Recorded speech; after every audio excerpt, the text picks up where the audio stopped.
Good morning, Russ. How are you? I am well, thank you. Good. Russ, tell us a little something about yourself. Where in the world were you born? Well, about an hour west of here, over in Montgomery County, and attended that very large school called Waveland, where I Waveland, graduated Indiana. from high school. Yes. So that's really near Turkey Run. Yes. Great, great. So how in the world did you end up here?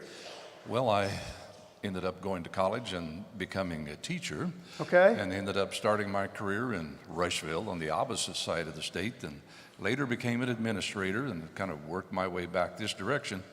And as we have a saying in the field, never go back home, because when they run you out of home, you have no place to go. Right. So I stopped here. Stopped here on your way back.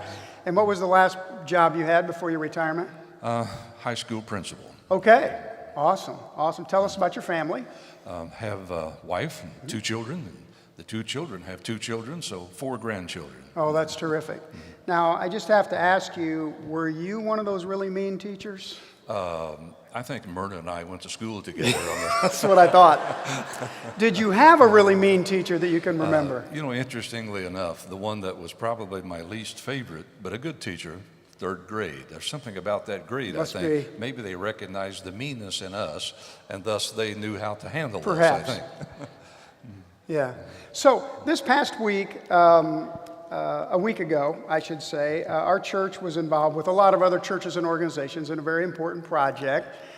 We did a Habitat for Humanity build. And probably most people here have heard about Habitat, but just for those who might not know, tell us a little bit about Habitat for Humanity. Well, it is a Christian ministry, and the object of Habitat is to build a home for those probably in the low-income part of our country and not able to afford a home. And in Boone County, I think it started in 1984. It is an international organization, and they do this across the nation and throughout the world. But in Boone County, I think since 1984, they have been building homes. Personally, I and many others in this congregation have been involved in building a Habitat house in Advance, Thorntown, Lebanon, and the last few have been in Lebanon. The purpose is to give those folks who could not otherwise afford a home a chance to have one. It is, in fact, a chance for them to buy into the home. However, they get a mortgage that is nonprofit, and they get no interest rate. Normally cost, I think this last house we were just building, about $90,000, yes. And the house, in fact, is worth about $120,000 or $130,000. And this gentleman named Will, okay, with 2 children, twins, will be moving into that home very soon. And in fact, I think coming up here in a couple of weeks in August, they're inviting all of us to show up at that home and help landscape it, put down sod, flowers, and shrubs, and that person will have a very fine home. It is a nice home. It's on West Walnut Street in Lebanon, just a couple of blocks off of 39. So Habitat always does a pretty thorough screening with the folks that they do homes with, and they do financial education, and I mean, there's a high responsibility factor. I think, was Will working on the home as well? Yes, they are responsible for giving 200 hours or so of their personal time toward building that home. They must attend a financial class, which Sue, the lady that runs the organization there in Lebanon, says she wishes her college-age kids would go to that class. I think it's an excellent class for investment purposes and for managing your money. Yes. And then they have a responsibility for keeping up the mortgage that is, again, interest-free and nonprofit. So it will not be a large mortgage, but it will be a mortgage. Right. And then they can move into the house, and everything is there ready for them. It's a nice house, a very well-done home. Yeah, well, I think Habitat's belief that everybody needs shelter. Everybody yes. needs a home.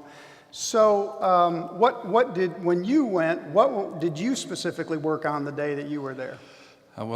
We were given a T-shirt, and it says, and I think we all agree with this, is serving God through serving others.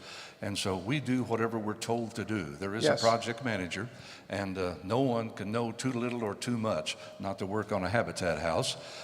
Specifically, I was working on vinyl siding and lugging big cement pieces and throwing into a thing to remove the sidewalk that should not have been there when they were putting in the sewer line. So okay. You get a lot of good physical exercise, but if you can't do physical, they will find something for you to do. Well, there really is something for everybody. Yes. I mean, I think we would encourage people in our church when these things come along to be involved, because you don't have to be a carpenter to work on a Habitat home. Yes. No, you do not. You don't have to be a Walt Maxim that I see here. Correct. Yes. We He's all back love it here. when Walt shows up because he knows everything we don't. Yes. Yeah. Yeah. So there's always a lot to do. So for you, why does Russ care to go and work on a Habitat house?